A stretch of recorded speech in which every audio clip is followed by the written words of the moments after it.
Sementara itu, pemerintah Provinsi Sumatera Selatan mengirimkan sejumlah tenaga kesehatan ke daerah bencana di Sumatera.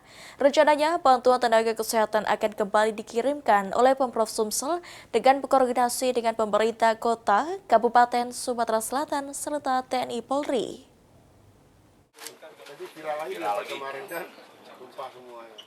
Selain mengirimkan bantuan logistik berupa sembako maupun makanan ringan dan air mineral, pemerintah Provinsi Sumatera Selatan juga mengirimkan bantuan tenaga kesehatan ke daerah bencana di Aceh, Sumatera Utara, dan Sumatera Barat.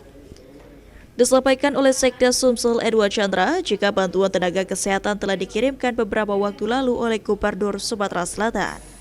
Berdasarkan evaluasi, jika jumlah tenaga kesehatan yang dikirim masih kurang, sehingga Pemprov Sumsel akan kembali mengirimkan tenaga kesehatan ke lokasi bencana Sumatera dengan berkoordinasi bersama pihak TNI. Dan mendapatkan informasi bahwa tim perlu perkuatan dari logistik maupun penebalan personil.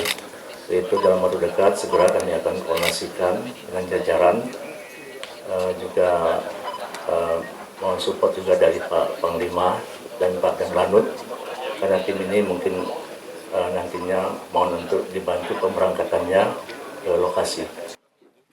Sementara itu, Pangdam 2 Sriwijaya, Maijen TNI Ujang Darwis, jika pihaknya telah berkoordinasi dengan pemerintah provinsi terkait pengiriman tenaga kesehatan ke daerah bencana, dan saat ini masih dalam proses tahap persiapan tenaga kesehatan yang akan dikirim.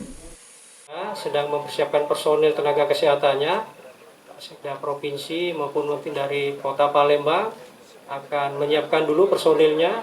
Ya, mungkin nanti bisa ditanyakan ke Pak Sekda langsung. Kalau sudah siap, nanti Danlanut akan memfasilitasi ya dengan menyiapkan pesawat ke Palembang sini dan langsung dibawa ke daerah bencana.